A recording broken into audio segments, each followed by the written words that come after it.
Muy buenas noches tengan todos ustedes. El día de hoy es martes 28 de septiembre del año 2021. Se nos va yendo poco a poco el año. Ya nos quedan cada vez menos meses para llegar al fin de año y para cruzar los universitarios nuestra tradicional huelga decembrina, ¿sí? Entonces somos gente de tradiciones, entonces ya estamos empezando a generar una por allí y bueno, pues vamos avanzando entonces en esto que hemos estado platicando en las últimas semanas. Hay un pasaje al que nos hemos referido y que lo dejamos de tarea en la ocasión anterior y yo espero que se hayan dado la oportunidad de poder leerlo y que vayamos reflexionando entonces un poco sobre ello.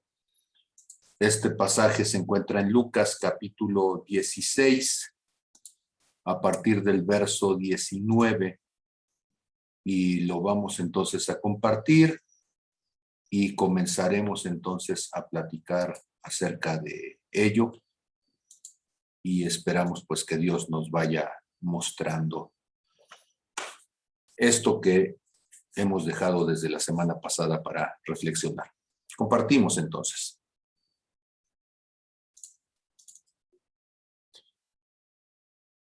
Dice Lucas capítulo 16 en el verso 19.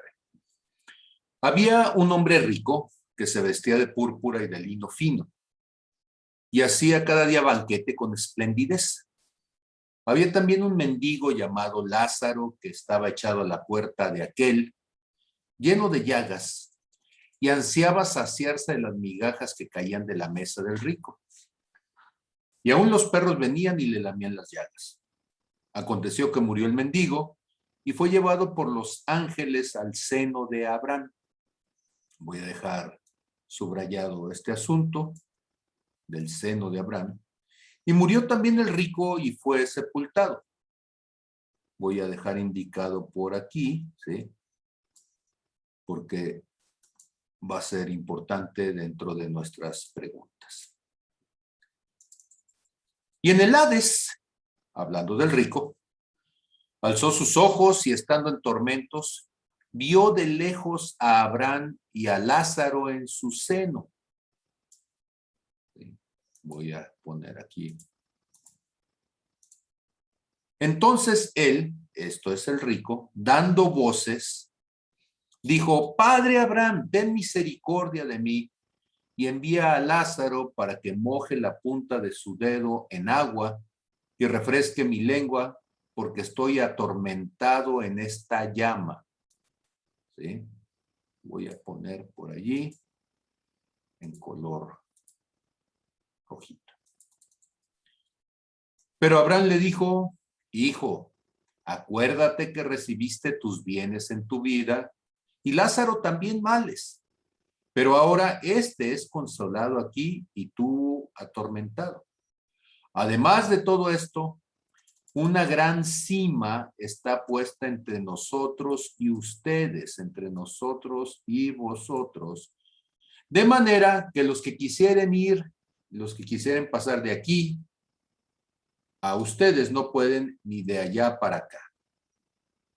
Entonces le dijo: te ruego, pues, padre, que le envíes a la casa de mi padre, porque tengo 5 hermanos, para que les testifique, a fin de que no vengan ellos también a este lugar de tormento.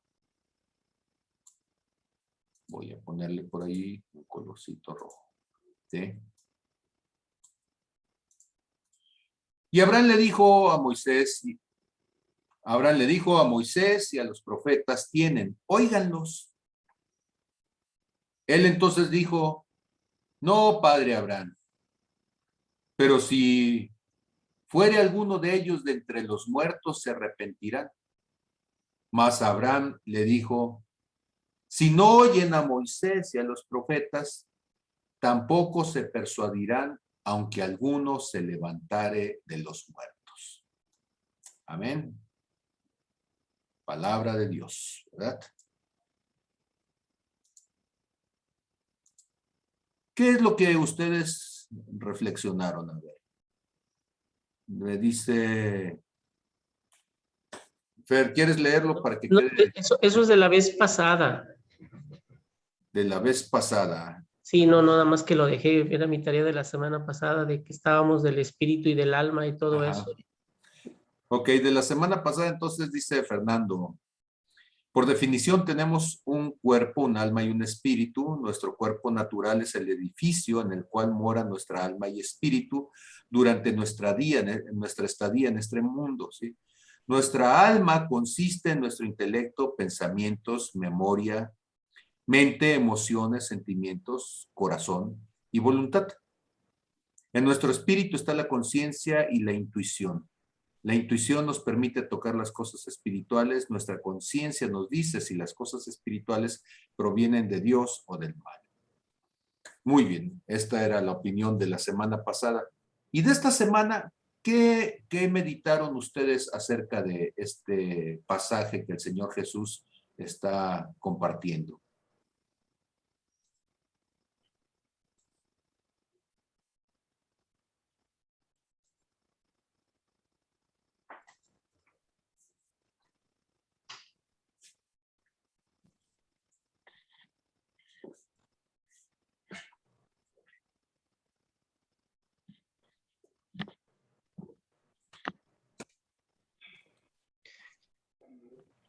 Bueno, yo Y voy tengo, a pedir disculpas primeramente porque no sabía que estaba esta tarea, no estuve en la clase anterior ok, y pude escucharla, pero no la escuché completa, nada más la empecé a escuchar porque ya después no alcancé. ajá, Pero voy a decir lo que pues he creído.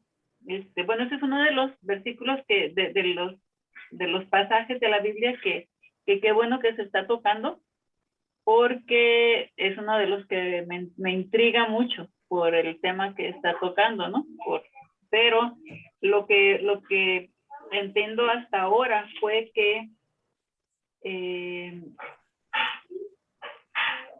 que va a haber personas que realmente jamás van a aceptar la palabra, les hable quien les hable, tengan a Jesucristo enfrente, no la van a recibir porque no quieren, y hablando de la decisión, ¿no? Del libre albedrío, no quieren, no les interesan las cosas espirituales, no les interesa, a ellos les interesa esta vida, pero no les interesa la eternidad, o no lo creen, no sé, pero pienso que también parte de ellos no quieren. Y que pues este pasaje siempre nos ayuda para que, es como para fundamentar el hecho de que los muertos no vienen jamás, para los que creen que los muertos se les aparecen, que los muertos les hablan, que los seres queridos les pueden hablar a través de un medium, etcétera, etcétera. No lo hacen. Cualquier manifestación que venga a nombre de alguna persona que ya falleció, no es esa persona en realidad, es algún espíritu o es otra cosa, pero no es esa persona en realidad. Aunque les traiga consuelo, pues no lo es, ¿verdad? Ese es uno de los pasajes que yo he usado para fundamentar pues este argumento. Los muertos no regresan de ninguna manera, uh-huh, ni porque nos amen mucho y que mi papá y que me amaba y que me vino a decir o que me acompaña o que hablo con él.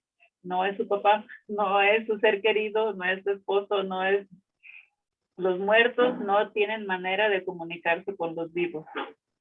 Punto. uh-huh. Gracias. Muy bien, gracias. Te digo, Fede, ¿qué nos cuentas de tus reflexiones de esta semana? Buenas noches, pues a mí me deja más dudas que certeza, pero aquí va. El asunto es que al parecer, pues el cuerpo espiritual que habría después de la muerte en esta tierra, pues de alguna manera puede reconocerse en el más allá, de tal manera que el rico al morir reconocía tanto a Lázaro como a Abraham.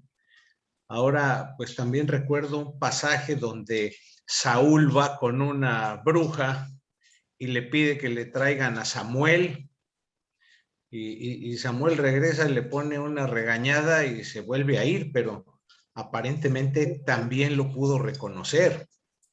Pero también reflexionando sobre el regreso de Jesús después de que resucitó, pues en el camino a Emaús no lo reconocían las personas que estaban ahí. Cuando se puso a asar el pescado a la orilla del mar, tampoco lo habían reconocido físicamente, sino hasta que se puso a hablar con ellos y cuando hizo otra pesca milagrosa. Entonces, al parecer, no es muy claro si puede haber ese reconocimiento en un cuerpo espiritual después de la muerte aquí en esta tierra, o si no podría ser esto claramente reconocible. Entonces me deja más dudas que certeza. A todos yo creo que nos deja así, pero así es como lo dejó el Señor. Yo creo que eso nos da la oportunidad de buscarle, ¿sí? Sí. El asunto con los diccionarios es que la gente normalmente no los usa, porque lo leyeron una vez y dicen, ya lo entendí y no hay más que buscar. Y afortunadamente Dios no hizo la Biblia como un diccionario, ¿verdad? Ok, ¿quién más tiene por allí algo que pensar para ir poniendo en orden algunas de esas ideas entonces? A mí me complementó la del joven rico que le dice a Jesús que ha hecho todas las cosas que marca la ley, ¿sí? Y que por ahí comentaba el rico, le decía a Abraham que mandara a Lázaro para que le avisara a sus familiares, ¿sí? Y el gran problema que cuando la persona está casada con lo material, aún encontrándose al propio Jesús, le cuesta mucho trabajo desapegarse de esa riqueza material, ¿sí? O sea, yo entiendo esa parte, sí, dice, aunque alguien resucitara o regresara, y pues ahí tuvimos la muestra en esa otra y que nos deja para pensar, para meditar qué estamos haciendo ahorita nosotros, si estamos tan casados con lo material y estamos dejando en segundo término lo más importante que es nuestra relación con Dios. Uh-huh. Muy bien, gracias. Pues entonces, dice el Señor Jesús, había un hombre rico que se vestía de púrpura. Hemos dicho que el púrpura era un color carísimo. Había que obtenerlo a partir, a ver, aquí tengo gente levantando la mano, perdón, Zulema y Magdalena, a ver, no vi sus manitas antes, entonces, a ver, Magdalena y luego Zulema, no sé en qué orden estaba. Bueno, yo tengo una pregunta más Sí. que comentarios. El seno de Abraham, entonces, ¿es como un lugar de espera o qué es? Esa es una de mis preguntas que yo tengo con este pasaje. Ok, vamos a ir hacia allá. Ok. En cuanto a Entonces, esa mejor pregunta, para ahorita después. hilativamente vamos a ir hacia allá. Uh-huh. Sí. Ok, Zulema. Buenas noches. Buenas noches. Bueno, yo he estado viendo las clases, no he podido entrar, pero las veo ya en el audio. Y según lo que estaba entendiendo es que el espíritu es el que va a juicio. Bueno, ese es lo que he entendido de las clases, que es más, fueron identificados por su espíritu, no por su alma, porque su alma es como el cuerpo que se deja aquí, pues. Pero estaba viendo, no sé si entendí bien, pero en Mateo 10:28 dice, y no temáis a los que matan el cuerpo, mas el alma no la pueden matar.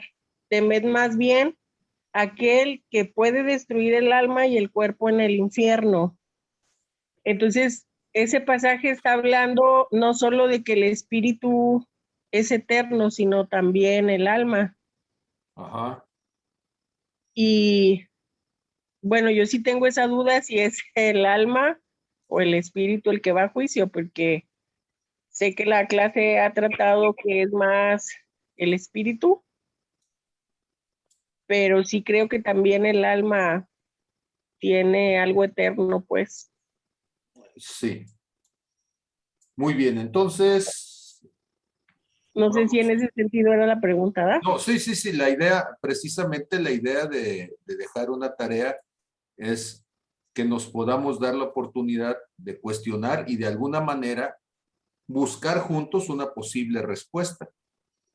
O sea, que quede claro que no soy Aitofel y entonces hablar con el Pablo está muy lejos de decir que es como hablar con Dios. Aitofel, el testimonio que tenemos en la palabra es que sí lo era, sin embargo, el día que no le hicieron caso, fue y se ahorcó. Entonces yo espero no caer en la misma postura de manipulación y de berrinche de Aitofel. ¿Sí? No, se me hace muy interesante, al contrario, agradezco estos tiempos. La otra cuestión es que estamos intentando, estamos forzando a través de este tipo de charlas, salir del esquema de la dependencia al esquema de la interacción. Entonces, el siempre estar recibiendo la enseñanza de alguien, pero nunca poner en cuestionamiento lo que alguien puede decir, e incluso entrar en espacios donde, como en esta ocasión, vamos a decir lo que sentimos que el Espíritu nos está hablando, que quede claro, y entonces por si alguien accidentalmente llega a escuchar todas estas cosas, ¿sí?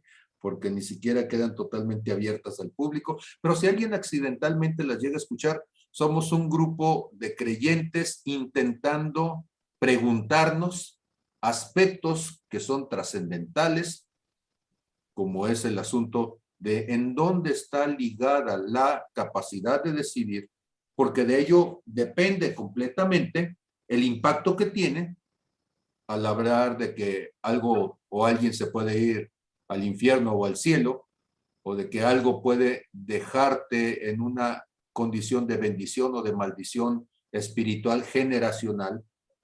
Y todas esas cosas que decimos, las decimos con una cierta liviandad, sin darnos cuenta de la implicación que tiene al decir, es que lo decidí. ¿Dónde lo decidiste? ¿Y qué significa el haberlo decidido? ¿Sí? Para los que nos están escuchando por primera ocasión, esta no es una enseñanza del domingo, entonces es un modelo bastante confuso para muchos, ¿sí? Porque realmente lo que vamos a intentar es cuestionarnos. Entonces, denme chance de irle entrando. ¿Sí? A ver, Magdalena, ¿qué pasó? Bueno, yo sé que apenas vas a explicar, pero quisiera decirte también esto antes de que empezaras a explicar para si lo tomas en cuenta a la hora de la explicación, que al rico, perdón, al pobre, o sea, a Lázaro, dice que fue llevado por los ángeles al seno de Abraham. O sea, no indica que su cuerpo haya sido sepultado.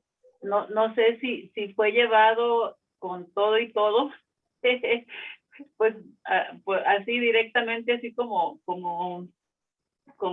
el profeta Isaías, que se lo llevaron, y también Moisés, ¿no? Y, o sea, la Biblia habla de Moisés, de Elías, ¿quién más? De Enoch.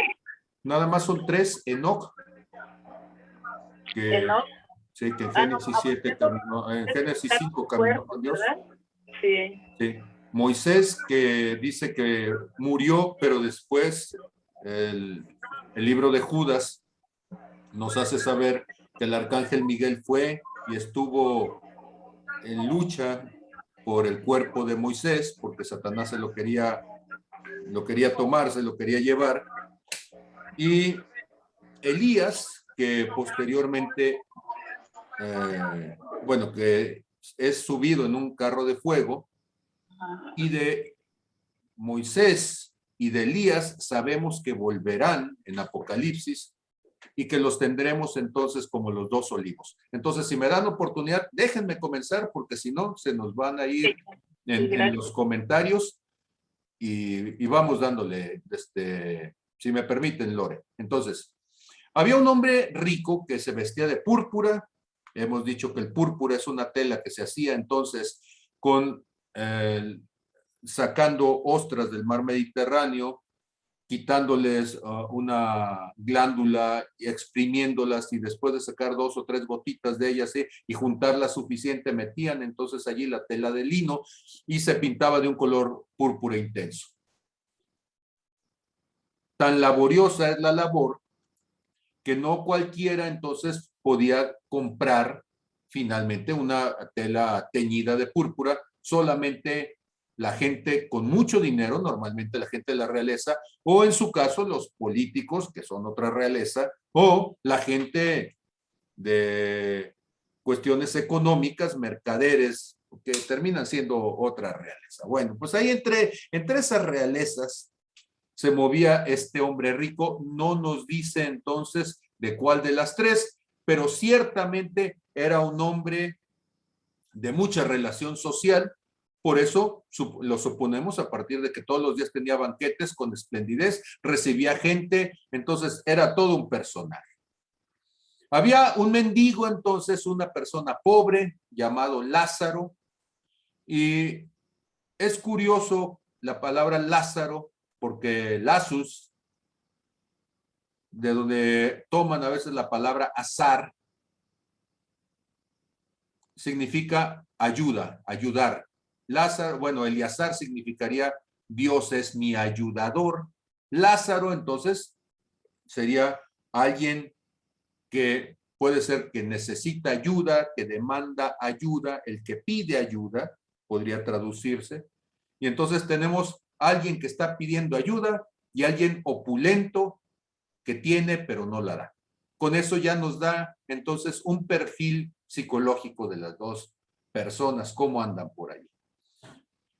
El pobre entonces dice que se quedaba a la puerta de aquel, podría haberse echado en cualquier otro lado, el pueblo era muy grande, pero se quedaba a la puerta del hombre rico con la esperanza entonces de que el hombre rico, de todas las migajas que pudieran haber sobrado del banquete, pues cuando menos le diera algo, ¿sí?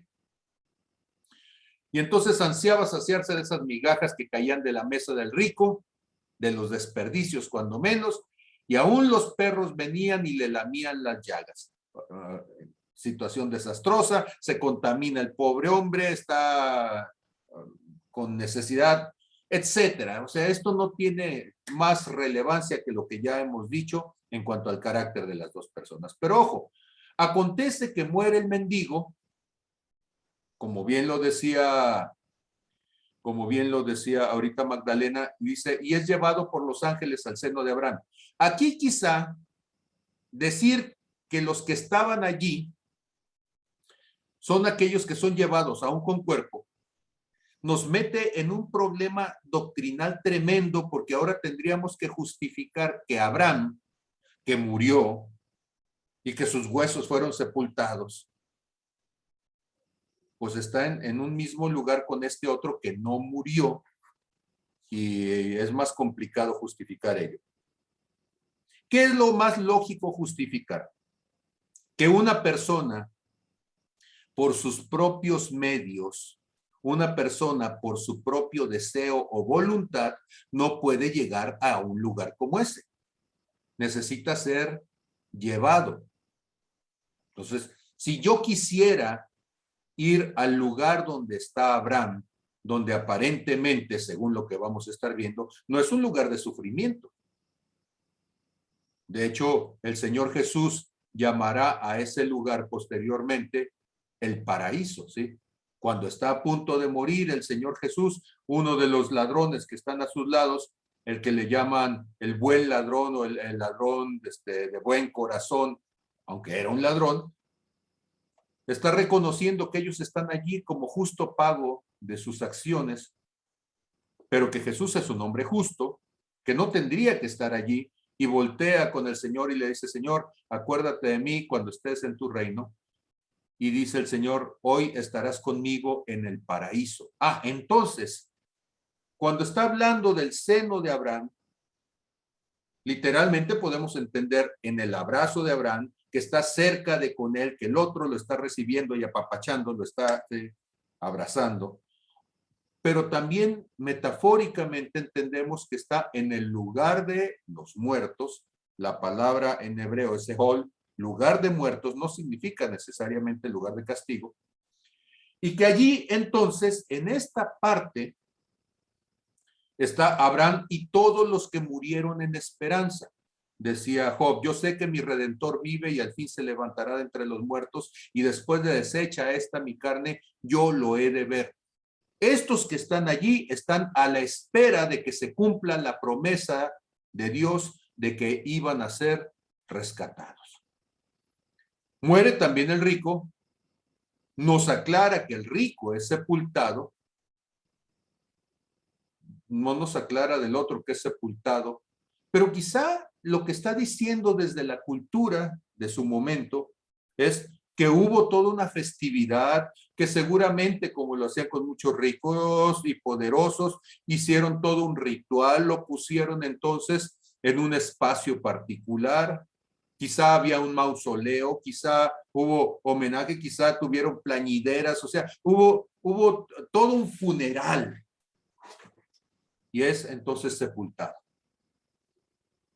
Pero cuando él abre sus ojos, ahora en el Hades, y Hades, ya estamos hablando de un lugar, bueno, la palabra Hades en el griego se entendería como un lugar de tiradero. Podríamos decir nosotros en nuestro contexto como un basurero, a donde va lo que no sirve, lo que se desecha. Por eso, cuando se habla de Hades, muchas veces se ponía en la imagen de un lugar donde la llaga no sana, donde el gusano no muere. O sea, pues es un lugar donde tiran las cosas muertas, los animales muertos. Un lugar donde hay cosas que se están quemando. Si ustedes van a un basurero, aún en nuestros días, ¿qué encontrarán?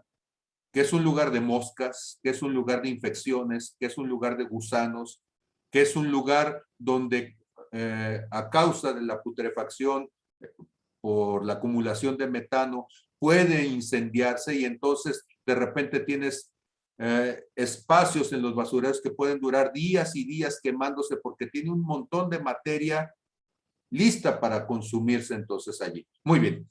Entonces tenemos un espacio que Jesús llama, que todo ello es el lugar de espera de los muertos, pero está subdividido. Unos están en un lugar que es un lugar tormentoso, de desecho, donde todo aquello que no sirve, pues es tirado, ¿sí? Todo aquel que no sirvió, que es inútil, puede terminar tirado allí.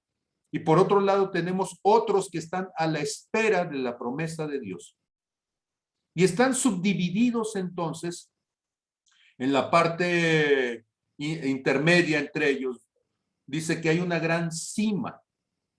Esto es, hay un gran barranco, un gran hoyo que separa cada una de las dos partes. Sin embargo, a pesar de que el hoyo está allí, aparentemente se logran ver, ¿sí?, uno del lado del otro. Y entonces, la primera pregunta es, ¿por qué este hombre rico puede identificar de lejos a dos personas? Abraham había vivido, vamos a decir, miles de años antes, porque si Jesús está hablando de toda esta historia, Abraham debió haber vivido cuando menos alrededor de unos 3000 años antes. Entonces, físicamente él nunca vio a Abraham. Podríamos justificar que él conocía a Lázaro, pero no podemos justificar que físicamente él había visto a Abraham. Y entonces la pregunta es, ¿cómo lo reconoció? Uno de los comentarios que hizo Federico hace un momento cuando estábamos platicando de entrada, él decía, pues nos deja muchas inquietudes, pero una cosa podemos ver, que más allá de este cuerpo físico hay algo que nos caracteriza, que nos ayuda a poder ser vistos, poder ser identificados. Y entonces nuestro cuerpo físicamente se convierte en un elemento de identificación. Me voy a detener aquí, por favor, y quiero que consideremos esto.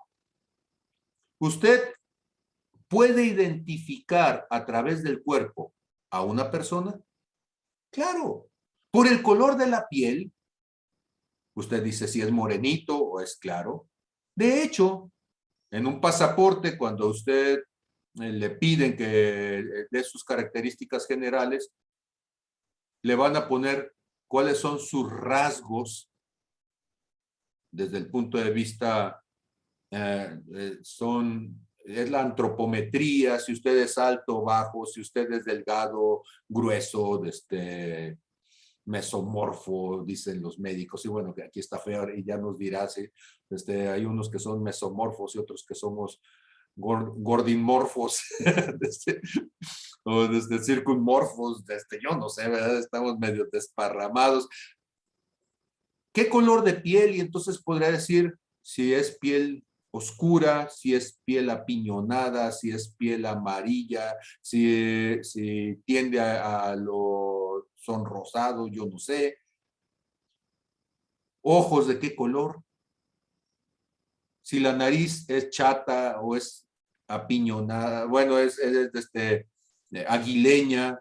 Si las orejas son redondas o son puntiagudas, si el cabello es negro o es rubio, si el cabello es lacio o es chino, todas esas son características de nuestro cuerpo físico, gracias a las cuales nosotros podemos identificar a una persona.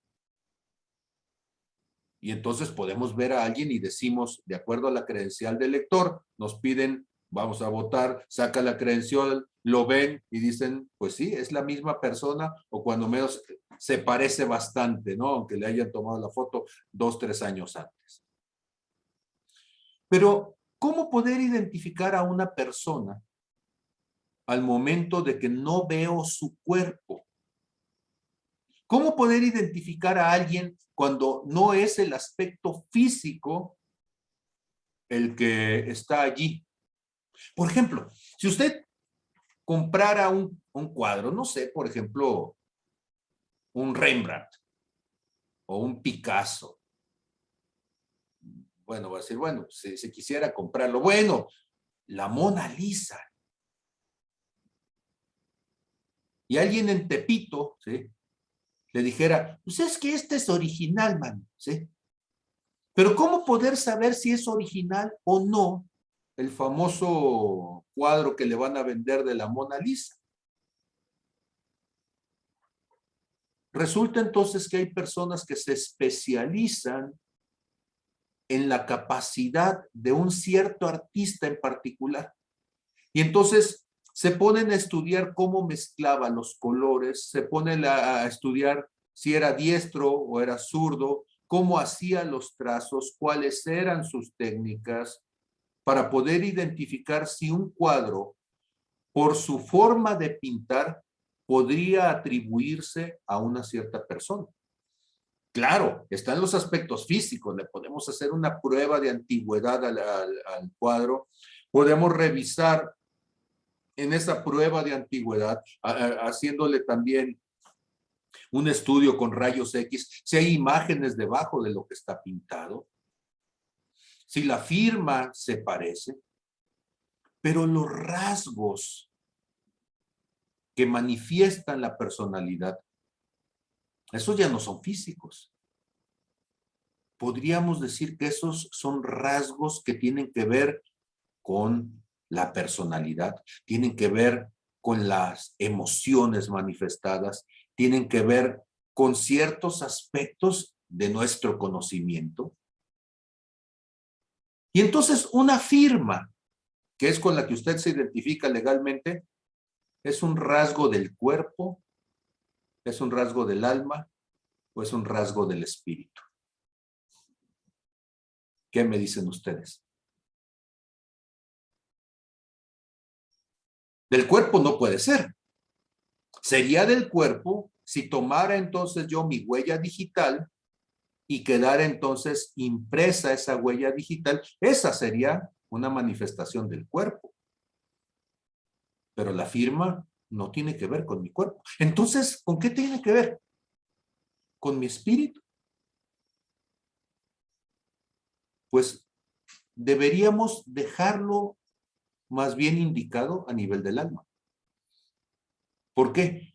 Porque esa firma no es algo que Dios nos dio.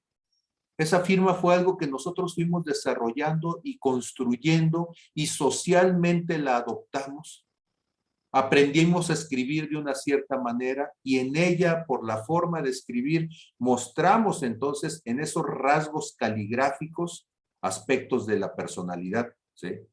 Y dirán entonces los grafólogos que si usted hace la colita de la J muy larga y muy garigoleada, pues yo no sé, usted va a ser un enfermo mental o es un asesino en serie. No sé cómo le hacen para saber todas esas cosas tan maravillosas, pero ellos dicen y están segurísimos, ¿sí? Que el tamaño y si la letra es izquierdilla o está a la derecha y entonces hacen todo un análisis. Yo no puedo decir hasta dónde lo sea o no, pero lo que sí le puedo decir es que uno puede ver si alguien está imitando el rasgo de la firma de alguien o es original. Eso sí lo podemos hacer y lo podemos hacer inclusive a nivel de ciencias de la computación. Cómo se generan esos rasgos y cómo hay variaciones muy pequeñas y lo normal es que hubiera esas variantes para poder hablar de que es un rasgo distintivo de una persona. ¿Han leído alguna vez algún poema y tú dices, esto suena a que lo escribió fulano? ¿O han visto un cuadro de alguien, por ejemplo, unos monos gordos, y dices, a mí se me hace que eso lo escribió Botero? Digo, eso lo pintó Botero, ¿sí? Y ya nada más con ver el tipo de mono y los rasgos, uno puede decir, esto se parece a Botero. Hay cierto tipo de poemas que uno podría decir, estos se parecen a, no sé quién le gusta a usted, pero si le gusta Nervo o si le gusta alguien más, bueno, pues aquí en Nayarit todos decimos muy cerca de mi ocaso, yo te bendigo vida, ¿sí? Y bueno, en paz. Resulta entonces que hay aspectos que nosotros vamos manifestando y la gente nos reconoce por ellos. Por ejemplo, el timbre de la voz tiene que ver con el aspecto físico, porque lo grueso de las cuerdas bucales, el tamaño del cuerpo, todo ello le imprime un sentido a la voz, pero la forma en que usamos el lenguaje, esa ya es una característica de lo humano, del alma.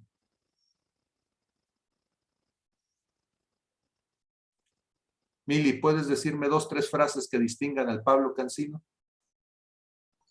¡Qué barbaridad! Brutalmente honesto. Evaluación. Entonces tú dices, si alguien quisiera imitarme, ¿qué haría para imitarme?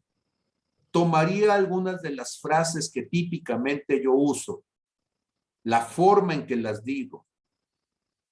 Y alguien diría, es verdad.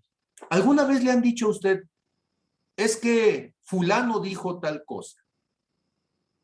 Y usted conociendo dice, no, no te creo que lo haya dicho porque él no habla de esa manera. Para haberlo dicho necesitaría haberlo expresado de esta otra manera, ¿sí? Si lo hubiera dicho así, o si me hubieras dicho que lo dijo así, te hubiera creído, pero de esa manera, como lo dices, no puede ser. No es congruente con su personalidad. Entonces, ¿qué es lo que estoy queriendo mostrarles? Que si bien es cierto que nosotros somos seres espirituales, pero hay aspectos que nos identifican que no son corporales, no son biológicos, que son aspectos que nosotros hemos ido construyendo, que no son parte del espíritu que Dios nos dio. Cuando Dios me dio mi espíritu, o bueno, vamos a decir, aquí tengo a Fede. O sea, Fede, ¿tú eres ingeniero civil desde la eternidad? Nada, de ninguna manera. ¿Cuándo empezaste con eso? Saliendo de la prepa, entrando a la universidad. Ahora, ¿podrías haber sido otra cosa que ingeniero civil? Sí. Entonces es un aspecto tuyo. Pregunta, haber sido alguien que estudió ingeniería civil y haber pasado 37, 38 años en ejercicio de tu profesión allí, ¿sí? ¿Te generó en ti una cierta forma de pensar que si hubiera sido, por ejemplo, músico o que si hubiera sido médico? Pues algunos rasgos yo creo que sí, pero ¿Cómo qué? ¿Cómo qué? pues el tratar de analizar las cosas de una forma un tanto matemática, el ver las estructuras y tratar de ver si era flexible o era más rígida. En fin, a lo mejor hasta un tanto geométrica la forma de ver las cosas. Ahora, eso no es parte de tu cuerpo, aunque en tu cerebro está contenida esa información. Eso es parte de lo que los psicólogos ahora llamarían tu personalidad. Pero tu personalidad es como tú has ido conformando tu capacidad de visualizar el mundo, tu capacidad de poder manifestar lo que eres. Nuestro llamado es ser como Cristo, ciertamente, pero no nos parecemos a Cristo en lo que somos físicamente, ni tampoco nos parecemos a Cristo en lo que somos en nuestra personalidad. Entonces, ¿en qué nos pareceremos a Cristo? Que somos hijos de Dios en el Espíritu. Y que en el Espíritu, ¿sí? El amor, gozo, paz, paciencia, la benignidad, la bondad, la fe, mansedumbre y la templanza se pueden manifestar en nosotros. Pero ¿cómo? Pues van a tomar diferencias a partir de nuestras preferencias de personalidad. ¿Cómo vamos hasta allí? Ahora, voy a tomar un símil y ojo con esto, no es una doctrina, solamente es un símil. Si yo pensara en el versículo que les dejé de tarea, 1 Corintios 15:44, se siembra cuerpo animal, resucitará cuerpo espiritual. Hay cuerpo animal y hay cuerpo espiritual. ¿Qué es la palabra cuerpo? Todos tienen uno. ¿Qué es la palabra cuerpo?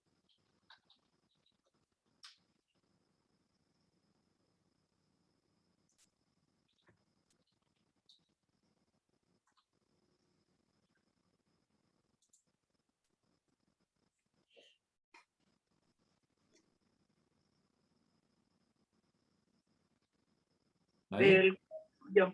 A ver, adelante. El cuerpo es la materia en la que estamos habitando y pues es una materia que está organizada con sistemas, con órganos y que está compuesta y ordenada así como Dios nos la creó, de manera que pueda funcionar correctamente, pero que necesita vida para poder estar animada, o sea, para poder moverse, para poder tener vida. Entonces, de hecho, en la Biblia dice que, bueno, de hecho, la alma creo que también tiene ese significado, ¿no? De ánima, o estoy confundiendo.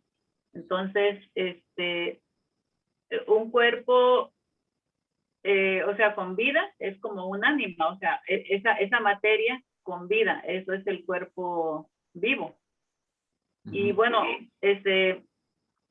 yo ya me metí aquí en muchos enrollos porque sobre el alma, cuando el cuerpo fallece, cuando el cuerpo deja de funcionar, el alma es la que va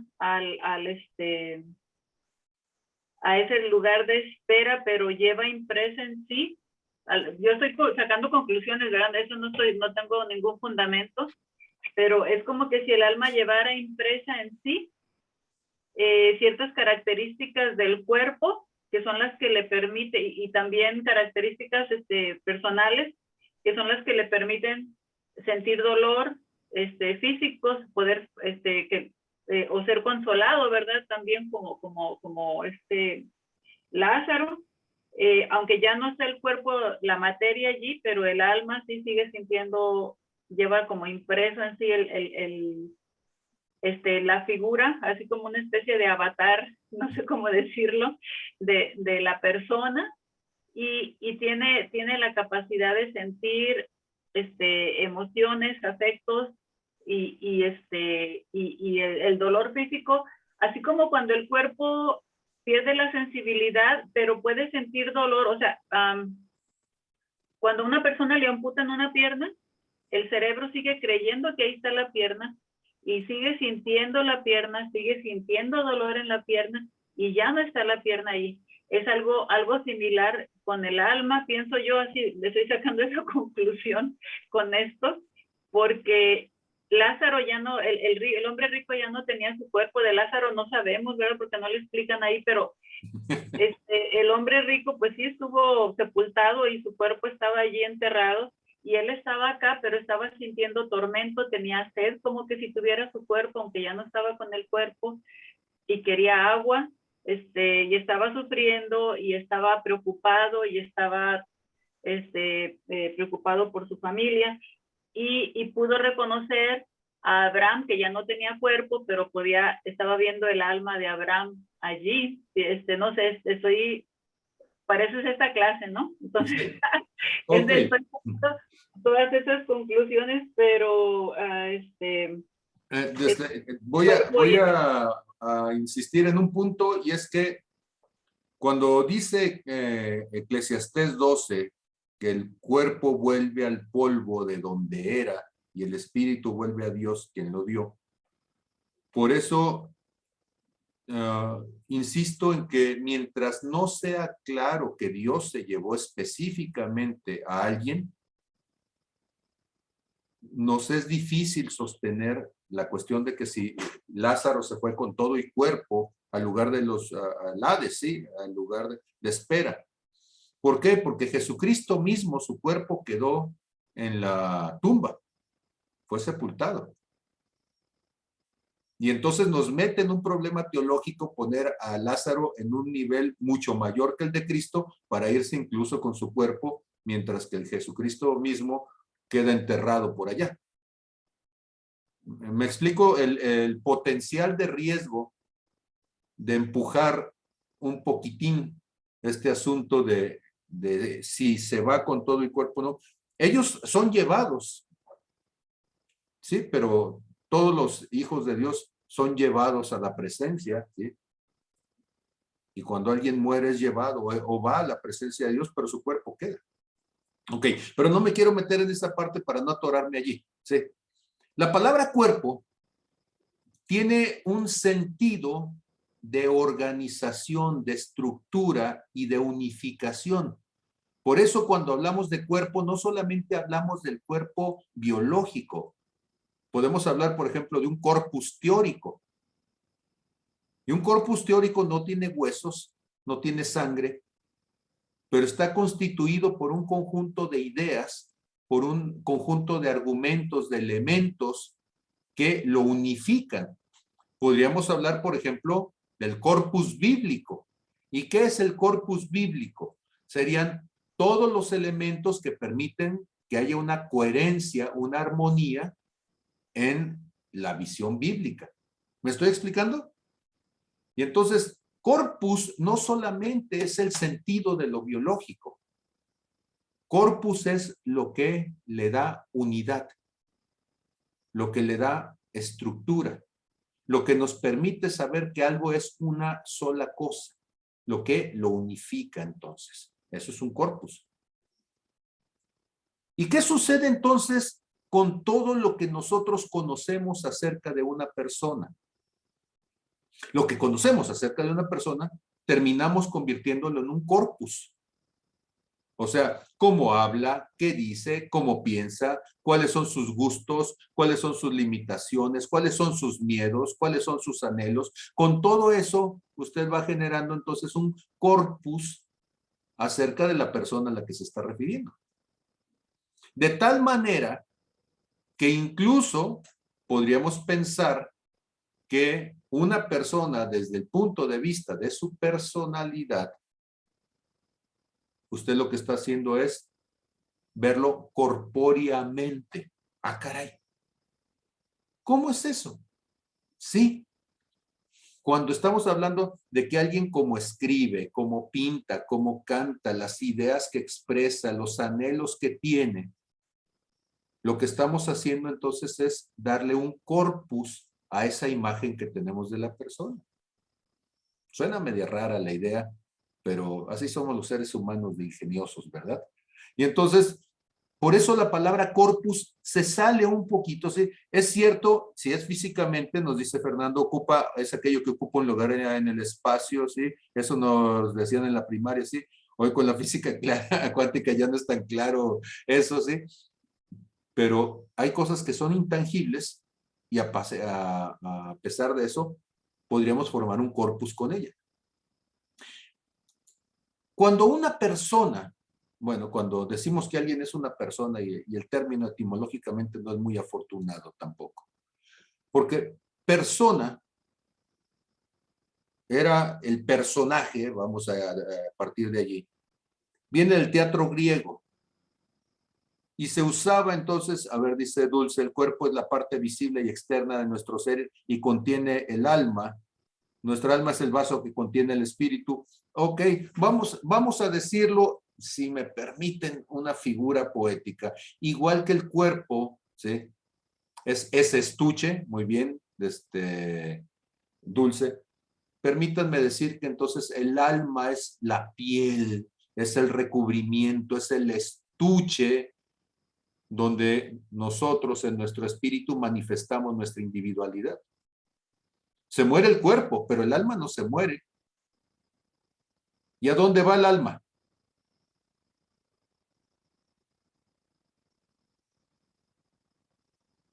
Pues el alma va a donde va la persona. Yo soy espíritu, pero mi espíritu, ¿en qué es diferente con el de Emilio, con el de Dulce, o con el de Fernando, o con el de Zulema? ¿Sí? Si su esencia es la misma que el espíritu de Dios, porque Dios nos puso de ese espíritu. Lo que nos va haciendo diferentes, lo que nos va dando nuestras características de distinción, es aquello que nosotros vamos generando, añadiendo, poniendo en nosotros, y eso nos va conformando nuestras características de eso que llamamos en español alma, en griego psuké, y pues que como lo hemos dicho en los otros, ¿sí? Habíamos dicho Neshim, ¿sí? Como ese soplo de lo que es el ser humano. Aquí, ¿cómo vamos? Hasta ahorita estamos viendo alguna posible distinción. ¿Dónde está el dolor? El dolor, y tomo entonces para el comentario que nos estaba haciendo Magdalena, el dolor está en el cuerpo físico, pero el sufrimiento está en el alma.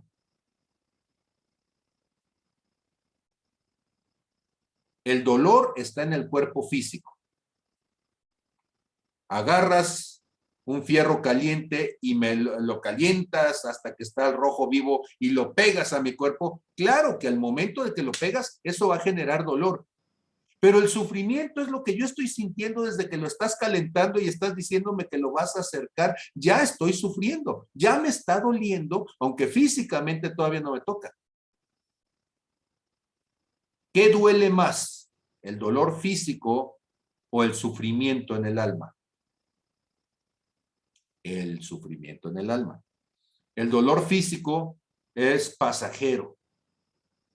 Incluso nuestro cuerpo no tiene la capacidad de tolerar más allá de cierto grado de dolor. Nuestro espectro de tolerancia al dolor es muy limitado. Pero el dolor en el alma, sufrimiento, ese se prolonga. Puedes durar años con una herida en tu alma por algo que te hicieron en tu cuerpo. Y aunque tu cuerpo biológicamente ya sanó, tu alma está herida, está lastimada. Puedes generar entonces una herida profunda en ello. Por eso la psicología allí ha tenido bastante que trabajar. Yo sé que al decir estas cosas quizá más de alguno no podría estar de acuerdo, pero los médicos que estudian el cuerpo la tienen fácil comparado con quienes estudian el alma, porque el que tiene el cuerpo tiene la evidencia, tiene la célula allí, tiene el virus, tiene la bacteria, tiene el hueso, tiene el músculo, sí, lo está viendo, lo puede observar, lo puede disectar, pero el que tiene el acercamiento al alma no lo tiene, ¿sí? Está entonces en una situación de constante lucha y de constante crisis, ¿sí? Ok, entonces, cuando nosotros estamos hablando de estas cosas, ¿qué es lo que vio el rico Pulón? Y entonces dice uno, a ver, señor, pues si ellos estaban allí, podrían haberlo visto en el espíritu. La cuestión está de que en el espíritu, una persona está influida culturalmente por lo que le rodea. No. Es en el alma donde somos influidos culturalmente. Es en el alma donde yo me siento mexicano. Es en el alma donde digo que los mexicanos, si el hambre te tumba, el orgullo te levanta. En el alma es donde decimos que los gringos nos robaron Texas y Nuevo México. En el alma es donde estamos enojados con los españoles porque vinieron a México. En el alma es donde decimos que los negros son feos, pero los güeros son... Es en el alma donde tenemos todas esas tonterías, ¿sí? Es en el alma entonces donde nosotros, sin darnos cuenta, terminamos oponiéndonos a Dios. Por eso, una persona que es controlada por el alma, la Biblia le llama carnal, no espiritual. Ahora, no es que sea una persona distinta, es la misma persona, el espíritu, con un alma, viviendo en un cuerpo, pero donde está haciéndole más caso a lo que ha aprendido en su cultura, a aquello que le está siendo revelado por el Espíritu de Dios a su espíritu. Es en el alma donde eres machista, es en el alma donde te victimizas, es en el alma donde guardas heridas, es en el alma donde estás frustrado y amargado. Entonces, una persona álmica es como la persona, valga el símil, que se deja controlar por el cuerpo. ¿Conocen gente que se deja controlar por el cuerpo? ¿Qué sería dejarse controlar por el cuerpo?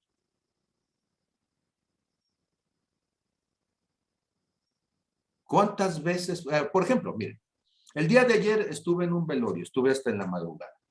Alguien muy querido murió su mamá y sentí de Dios estar con la persona, con mi compadre, hasta en la madrugada, pero yo tenía clases a las 7 de la mañana.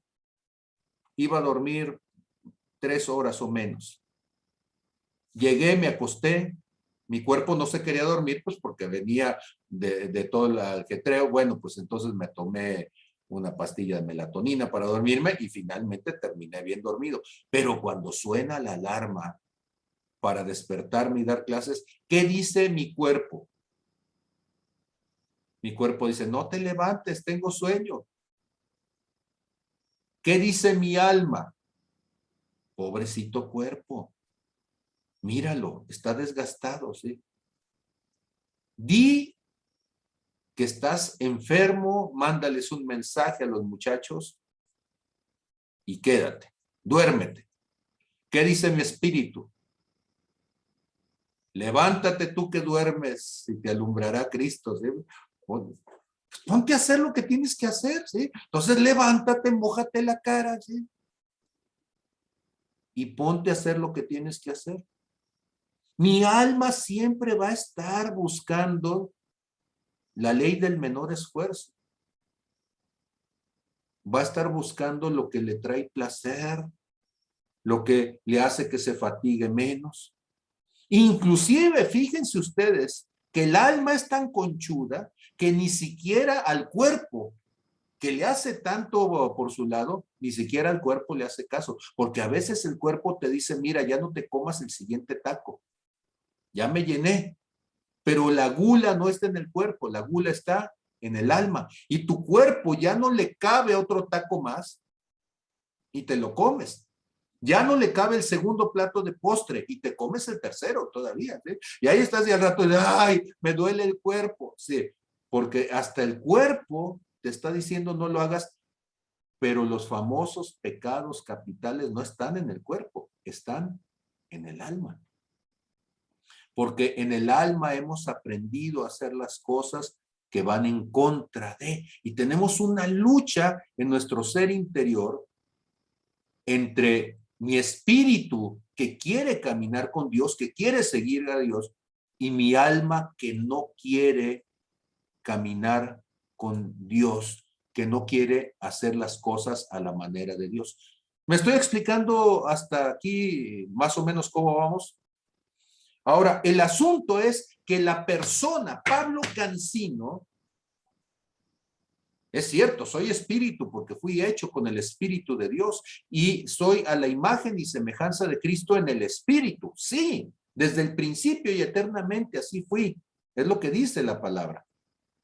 Pero lo que hizo la diferencia es que en el alma, o sea, aprendí y desarrollé una manera de sentir los pensamientos y las emociones, las he llevado a que se manifiesten en contra de cómo es Dios.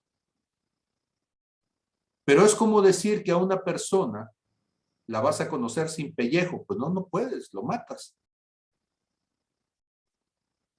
Y entonces alguien diría, oye, pero cuando nosotros morimos, dejamos el cuerpo, ¿sí? Momentáneamente dejamos el cuerpo, pero en la eternidad Dios nos levantará, nos restaurará y volverá a unir espíritu, el alma y un cuerpo, con un cuerpo que no se muere, para que entonces la persona o eternamente vive con Cristo con un cuerpo glorificado, o eternamente sufre la llaga y sufre la herida y sufre el dolor, bueno, o percibe el dolor y tiene el sufrimiento apartado de Dios.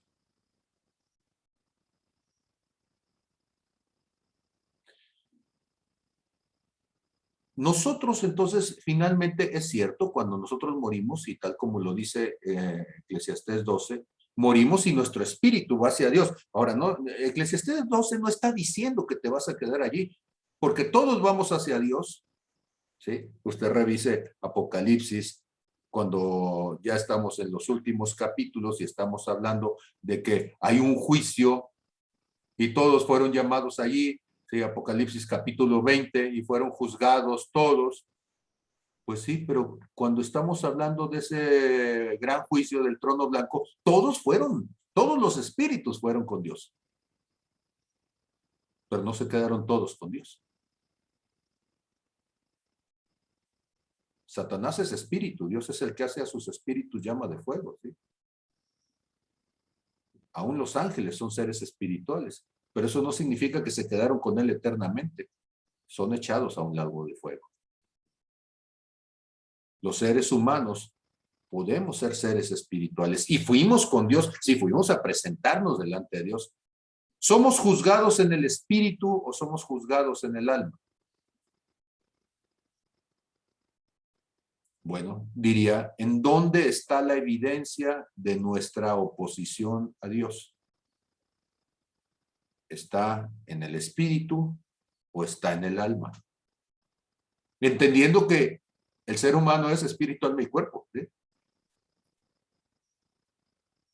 Cuando tú vas con el médico, ¿qué te revisa? El cuerpo. Pero te dice, mire, el problema no es el cuerpo, esto es psicosomático, ¿sí? Esto está en el alma. Usted está enfermo y tiene gastritis, no porque tenga una infección. Le podemos hacer una endoscopía para poder saber si tiene Helicobacter pylori, sí, pero no tiene Helicobacter, ya lo revisamos, ¿sí? Entonces el problema que usted tiene es un mal manejo emocional y ese mal manejo emocional está haciendo que usted tenga entonces reflujo, ¿sí? Es un problema del alma. ¿Eh? Tiene miedo, tiene ansiedad, tiene coraje. Yo no sé qué es lo que tenga, si es una persona iracunda. Pero finalmente lo que está diciendo no es el cuerpo como tal, es su alma. Ahora, siglo XXI, podemos decir, es un problema psicosomático, donde psique es el alma, soma en el griego es cuerpo. Entonces, psicosomático es alma, cuerpo. Y entonces, Lázaro está siendo visto por, bueno, este rico está siendo visto por Lázaro y está viendo un alma. ¿Podemos conocer a alguien por el alma?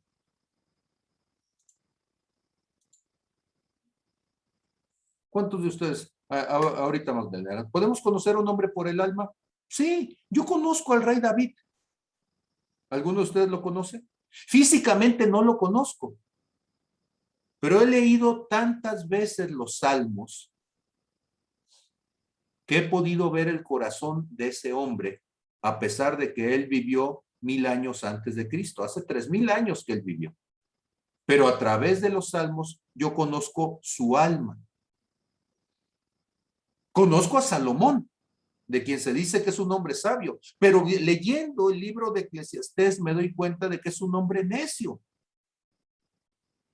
Que todo lo que desearon sus ojos él lo tuvo. A ver qué se sentía, ¿sí? Que era un hombre que no tenía límite, que era un hombre que no era capaz de contenerse. 800 mujeres, 600 concubinas, y tú dices, pues, ¿qué hacía ese hombre? ¿Sí? Era un hombre libertino, era un hombre promiscuo. ¿Dónde lo conozco? Porque van a decir, si es el hombre más sabio. Sí, se comportó como el más sabio y terminó siendo el más necio. ¿Cómo lo conozco? Porque conozco su alma a partir de las cosas que dejó escritas. Ahora, no conozco su espíritu porque no estoy en contacto con él. ¿Por qué? Porque cuando murió fue al lugar de espera. Y está esperando el día en que Dios juzgue a todas las naciones.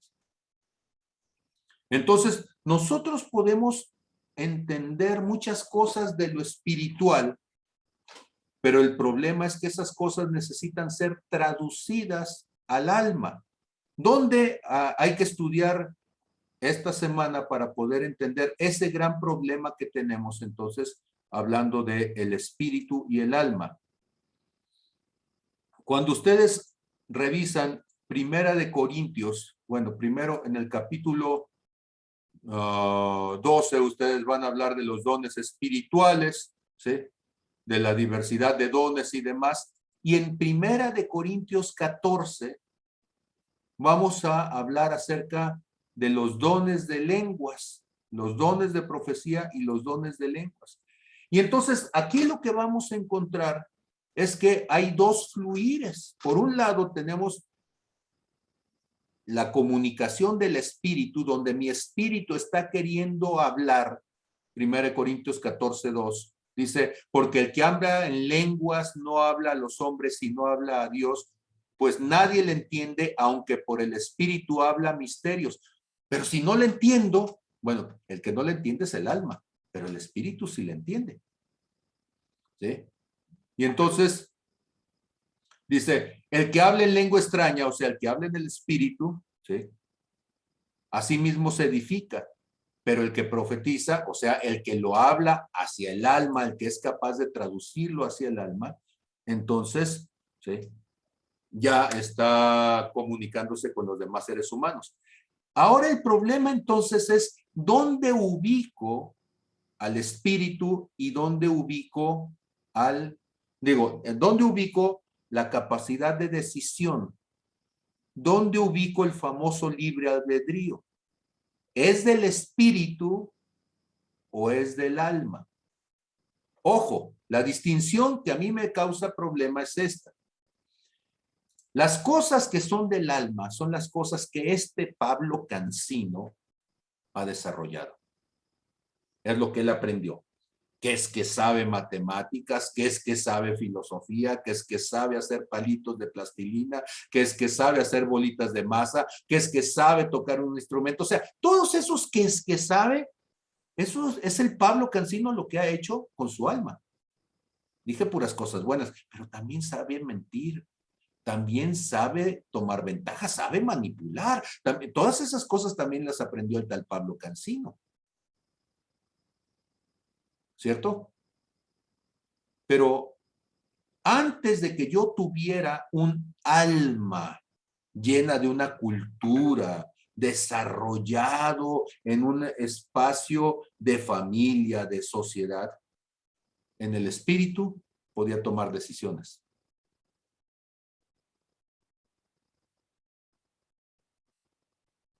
El problema de poner la decisión a nivel del alma es que la decisión se convierte en un aspecto cultural, la decisión se convierte en un aspecto emocional, la decisión se convierte en un aspecto racional y entonces finalmente todas esas cosas son limitadas y engañosas. ¿Cómo Dios me podría juzgar eternamente a partir de un criterio temporal?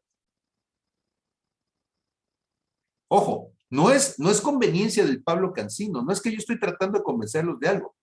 Lo que estoy diciendo es que Dios sería muy injusto juzgándome eternamente por algo temporal.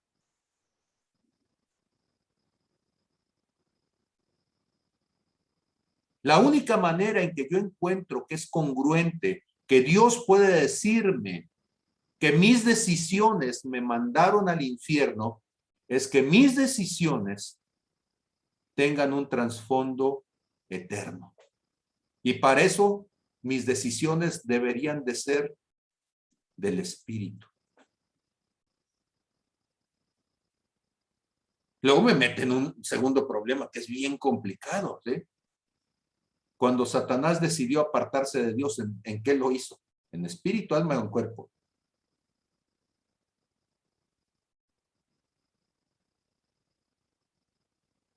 Y entonces ahí estamos otra vez. Con aquellos no tienen cuerpo, por eso no pueden manifestarse en el mundo físico, pero entonces significa que tienen un alma también, o sea, también son desarrollados culturalmente, también nacen en ignorancia y van aprendiendo. Eso ya nos metió en un problema.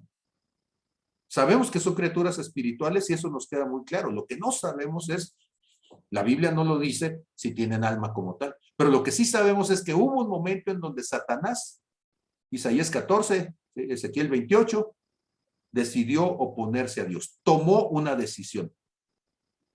Y desde el momento en que tomó una decisión y esa decisión tuvo un impacto eterno, ahora nosotros tendríamos que preguntarnos, ¿cuál es el punto en común entre nuestra capacidad de decidir y la capacidad de decidir de ellos? Esos son los problemas que cuando uno los está tratando de enfrentar y empiezas a leer teología, te vas a encontrar posturas por los dos lados y todo el mundo diciendo una cosa y otra, ¿sí? Pero a veces no alcanzamos a ver cómo un argumento inocente y pequeño de repente nos abre todo un abismo donde no tenemos la seguridad, la certeza, y nunca la vamos a tener mientras estemos aquí, hasta que lleguemos allá. Pero el problema entonces no es eso. ¿Por qué le he dedicado tantas semanas a estar hablando de esto? Porque es un tema trascendental. ¿Una decisión te puede mandar al infierno? Sí.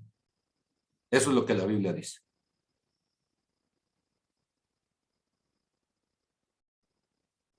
Y entonces, si una decisión me puede mandar al infierno, yo tendría que pensarlo. ¿Sí? Si argumentar que yo nací homosexual es suficiente para decirle a Dios, Señor, es que la homosexualidad era permitida en mi país, como ahora es permitido el aborto, como ahora es permitido un montón de cosas, ¿sí? Y decir, Señor, en mi cultura era permitido, no era malo donde yo vivía. Sí, pero la decisión no es del alma, es del espíritu. Y en el espíritu las decisiones tienen que ver con valores eternos, no con la circunstancia de una humanidad que se pone de acuerdo para hacer algo equívoco delante de Dios. Ese es el impacto que tiene. Ok. Y entonces quiero regresarme para terminar con este pobre hombre que lo dejé ahí, a la mitad, ¿sí? Decíamos entonces, el rico está atormentado por esta llama, pero él no tiene un cuerpo, entonces no puede ser dolor físico, tiene que ser algo no físico. Y les decía, el sufrimiento, el tormento más grande no es en lo físico, el tormento es en lo emocional. Señal de eso, una violación de niño a los 4 años, en mi caso, la violación duró, ¿qué quieren? ¿Media hora, 5 minutos, 10 minutos? Ni sé, ni me acuerdo. Pero el dolor en el alma dura durante años. Magdalena, ahora sí, te escucho, por favor. Ok, pues estamos entrando en embrollos muy, muy complicados y como tú dices, no nos vamos a quedar con la verdad ni nada, pero pues sí nos lleva, nos invita mucho a la meditación y a decir tonterías que yo voy a decir, ¿verdad? O sea, yo de mi parte, no tú, yo voy a decir tonterías. Pero a mí me gusta siempre no quedarme con la duda. Entonces, y me gusta explorar el terreno de las tonterías también, porque a veces nos llevan a ciertos lugares. Yo sigo con mi idea de que el alma es algo que no es físico. Bueno, ya sabemos, ¿verdad? Que no es algo que no es físico. Cuando Dios creó a Adán, dijo que era un alma viviente. Me supongo porque le dio un cuerpo. Pero hace rato que tú estabas hablando de Satanás, yo me quedé pensando, bueno, Satanás va a ser atormentado en el lago de fuego para toda la eternidad. ¿Cómo va a ser atormentado? Tiene que tener un alma o algo que pueda sentir ese dolor, no nada más en el espíritu, ¿verdad? Ahora, yo estaba pensando también cómo Jesucristo le estaba diciendo a Nicodemo que le era necesario nacer de nuevo. Sabemos que cuando Adán y Eva, cuando Dios les dijo a Adán y Eva que si ellos comían del fruto del árbol del conocimiento del bien y del mal, iban a morir, y él no estaba mintiendo, les estaba hablando de que iban a morir. Y bueno, decimos, ok, pues iban a morir porque murieron después físicamente, porque no fueron eternos en su cuerpo murió. Sí, pero también murieron espiritualmente, porque Jesucristo después le dijo a Nicodemo que le era necesario nacer de nuevo, porque se nacía del agua y del espíritu. Entonces, ¿por qué le decía que tenía que nacer del espíritu? Porque espiritualmente, pues para nacer del espíritu es porque su espíritu no estaba vivo, ¿verdad? Estaba en estado latente allí, dormido, o estaba muerto, pero por eso tenía que nacer del espíritu también. Entonces, espiritualmente, Nicodemo ya estaba allí con su alma, ¿verdad? Aprendiendo todo lo que aprendió y estaba percibiendo las cosas espirituales hasta cierto punto. Y todos sabemos también que cuando, al menos yo lo experimenté, que cuando yo recibí a Jesucristo, de pronto empecé a entender las cosas espirituales de la Biblia. De pronto empecé a ver las cosas de una manera diferente. de un día para otro, así, o sea, instantáneamente, ¿verdad? Porque mi espíritu empezó a cobrar vida dentro de mí. Mi espíritu empezó entonces a manifestarse dentro de mí. Entonces, yo creo que yo ya de todas maneras tomaba decisiones antes de que mi espíritu despertara. Entonces, mi espíritu hasta cierto punto yo soy responsable de alimentar mi espíritu, mi alma es responsable de alimentar mi espíritu o de alimentarse a sí misma. O sea, la responsabilidad yo hasta cierto punto no la considero espiritual nada más, o sea, tenemos de tomar decisiones, me refiero. Si el espíritu está dormido o latente o muerto, o no sé, hasta que recibe a Jesucristo, no podemos nosotros entonces responsabilizar al espíritu de nuestras decisiones mientras está dormido o está en estado latente. Es el alma el que está tomando quien está tomando las decisiones. Antes y después. Mi pregunta es, tendríamos que definir qué entendemos por muerto, porque nuestro concepto de muerto es muy biológico. ¿Sí? No, bueno, por eso yo digo en estado latente o dormido. En realidad no, yo no sé en qué estado estaba. Estoy nada más como tratando de buscar una palabra que me ayude a expresar lo que quiero decir, que no estaba pues activo, si tú quieres, pero no podía manifestarse como tal, no podía, pues no estaba despierto, no sé cómo decirlo, pero estoy buscando palabras, ¿no? Pero sí, mi alma ya estaba pues viva, ¿verdad? Era yo un alma viviente que tomaba decisiones y mi alma fue la que tomó la decisión también de escuchar y de seguir a Cristo, de entregarle mi vida. Y ya entonces, una vez que yo tomé esa decisión de entregarle mi vida a Jesucristo, de recibir su salvación, fue cuando mi espíritu empezó a crecer y fui una bebé espiritual y he estado pasando por un proceso como bebé espiritual y voy creciendo, madurando espiritualmente, pero fue mi alma la que tomó la decisión de creer, de recibir a Jesucristo, de buscarle, etcétera, etcétera. Entonces, yo pienso que pues el espíritu sí es un poquito aparte aun cuando mi alma sí ha sido modificada por la cultura, ha sido modificada por lo que voy creyendo, por la cual sí se ha ido conformando mi personalidad.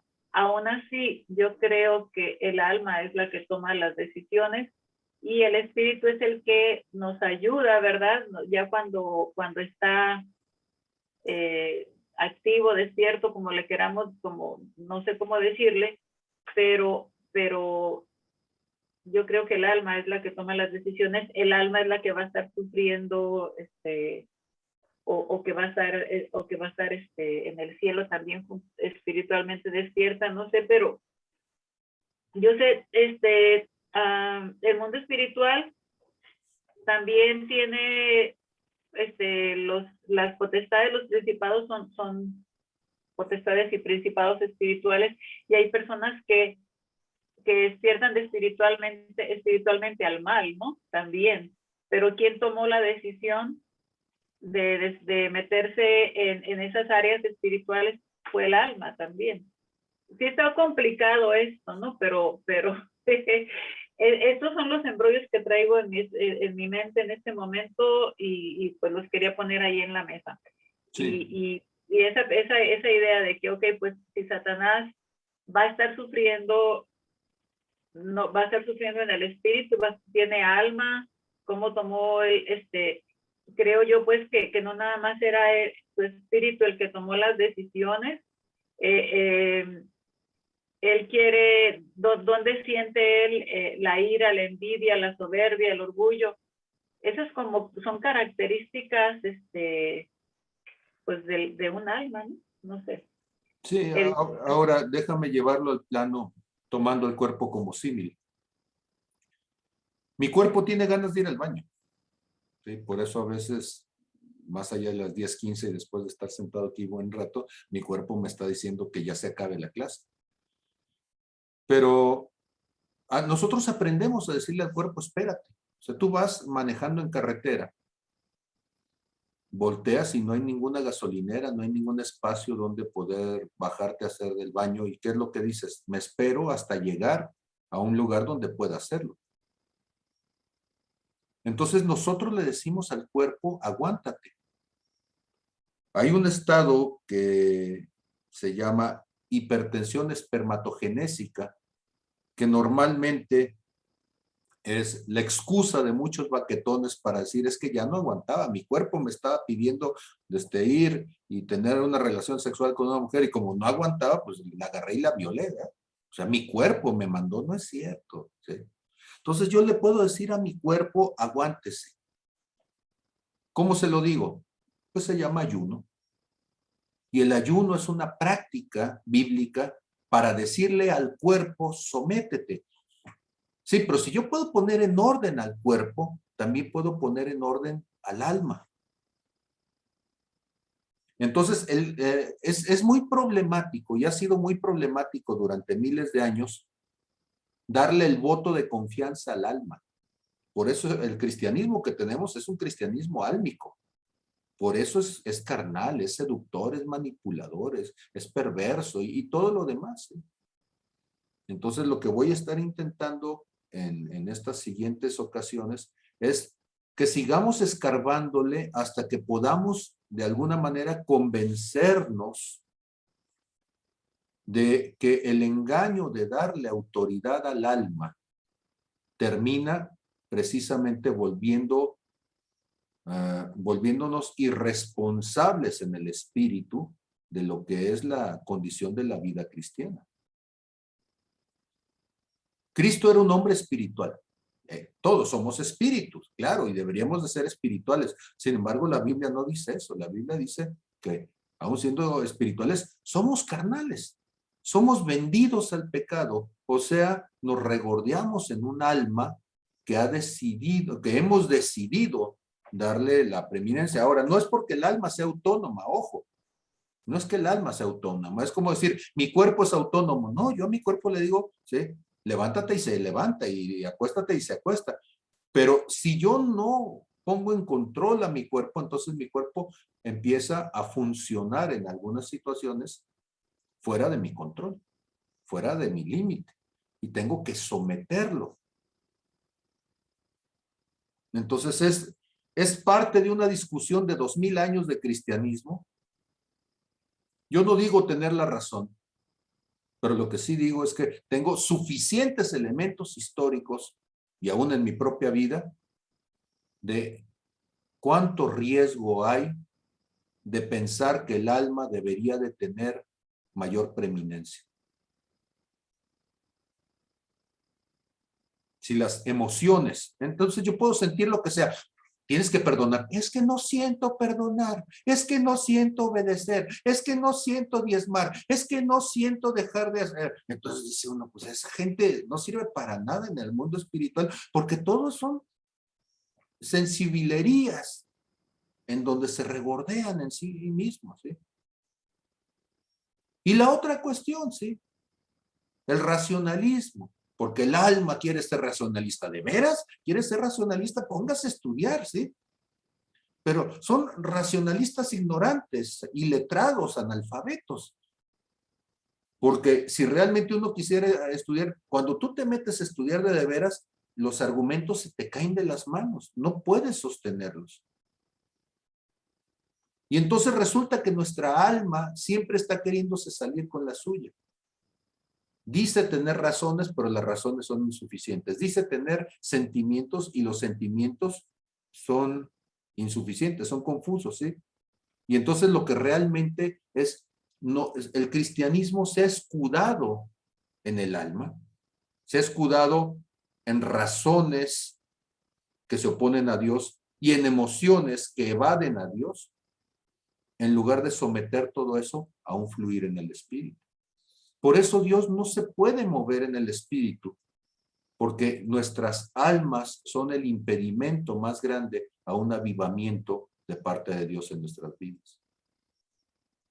Tenemos el mismo pecado desde hace 50 y tantos años. Yo digo 50 y tantos por los que yo tengo, ¿eh?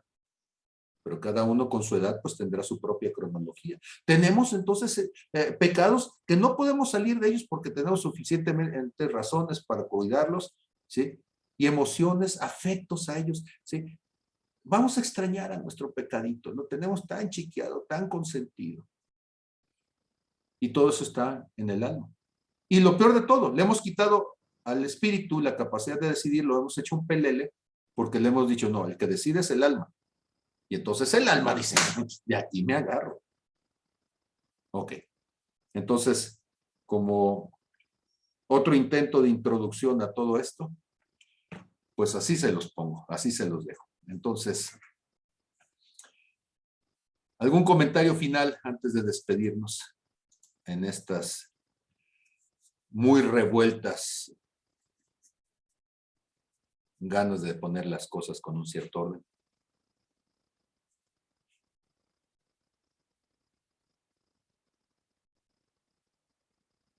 Zulema dice más que entendido. Muy bien, gracias, Zulema. Se van a ocupar varias horas, definitivamente. O cuando menos yo he necesitado, honestamente he necesitado toda una vida para llegar al punto de decirle a mi alma, discúlpame, eres la gran tramposa, eres el gran fraude en mi vida. ¿Sí? Eres solamente un estuche que se las ha dado de más. Estás ensoberbecida, alma mía. ¿Sí? Y tengo que decirle como David, bendice alma mía al Señor y bendice a todo mi ser su santo nombre. ¿Sí?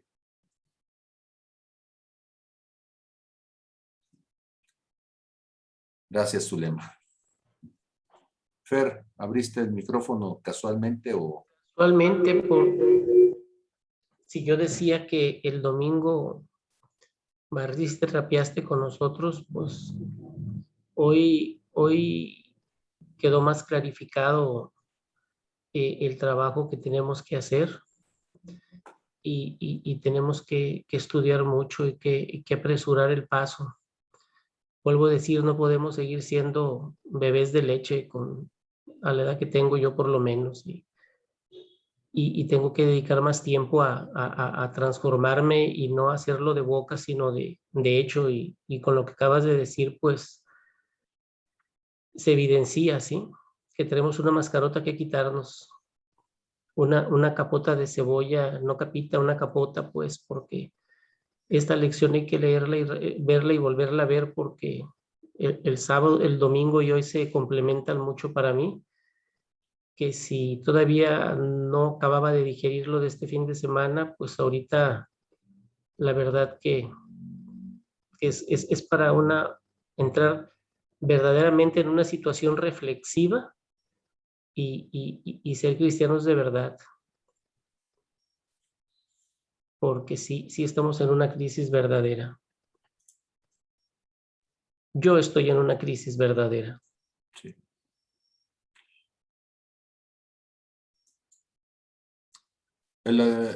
Juan, el profeta, Juan el Bautista, como me lo está mandando a decir una querida amiga ahorita. Él decía, conviene que él crezca y que yo mengüe. Nuestra alma tiene que menguar para que el espíritu crezca en nosotros. Nacemos de nuevo en el espíritu, ojo. En el momento en que yo recibí a Cristo, nací de nuevo, pero me paso años de una vida miserable queriendo convencer al alma que se haga a un lado y que deje de estar de latosa queriendo tomar el lugar. Ojalá el Señor hubiera dicho, vas a nacer de nuevo en el espíritu y en el alma, y en ese momento me formateé.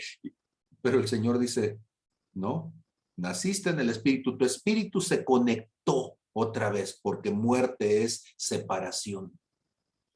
Y tu espíritu se conectó una vez más con mi espíritu. Pero ahora tú tienes que llevar tu alma a la cruz. Tú tienes que llevarla entonces a la muerte. al sometimiento. Ese es el reto de nuestro cristianismo. Estamos vivos para llevarlo a cabo. A mí me urge hacerlo. No quiero pasar una eternidad desechado, incapaz, inútil, incluso del otro lado de la cima, con el rico Pulón allí, solicitando una gota de agua en la lengua, solamente porque nuestra alma fue un estorbo. He estudiado toda una vida filosofía, he estudiado toda una vida psicología, he estudiado el comportamiento humano. Y entre más lo estudio, más cuenta me doy de que el gran estorbo y el gran impedimento de mi vida es creer que esa alma tiene la razón. Entonces, si puedo convencerlos de eso, si les puedo hacer sentir eso en sus almas, y con todo eso ustedes pueden entonces someterlas a su espíritu, habremos hecho la obra. Dice Dulce, nadie puede robar nuestras almas, ni el futuro más allá de la vida. Lo peor que podemos hacer es apartarnos de Dios y perder nuestro futuro eterno, ¿sí? Y eso lo hacemos nosotros. Entonces, por eso no tengas miedo al que te puede quitar la vida, ¿sí? Teme al que puede agarrar este ser y decir, tu corazón no está conmigo, ¿sí? Tu alma está siempre en oposición conmigo. Siempre tienes una idea distinta de mí, siempre tienes un sentimiento distinto de mí. No podemos ser uno solo, hacernos un solo ser, un solo espíritu tú y yo, porque siempre tienes un argumento para poder decir, tú tienes la razón, ¿sí? Y ese es el gran problema del ser humano, ¿sí? Siempre pensamos tener la razón, siempre podemos sacar un montón de argumentos para convencernos que somos más listos y más buenos que Dios. Y ese es el colmo de la soberbia. Y esa soberbia está en nuestra alma. Ese es el fruto de la carne. Dios les bendiga. Buenas noches. Gracias por la paciencia y la misericordia. Gracias por permitirme decir todas estas cosas. Yo sé que hay gente que le fue mejor y tiene un pastor amoroso que siempre les habla de cosas dulces. Pero bueno, alguna cosa debieron ustedes haber hecho en esta vida que Dios los mandó para acá. Entonces, pues, yo espero que pronto paguen esa pena y Dios les traiga entonces misericordia. Dios los bendiga, cuídense mucho. Gracias. Bendiciones. Bendiciones. Buenas noches. Hasta luego, bye. Bye.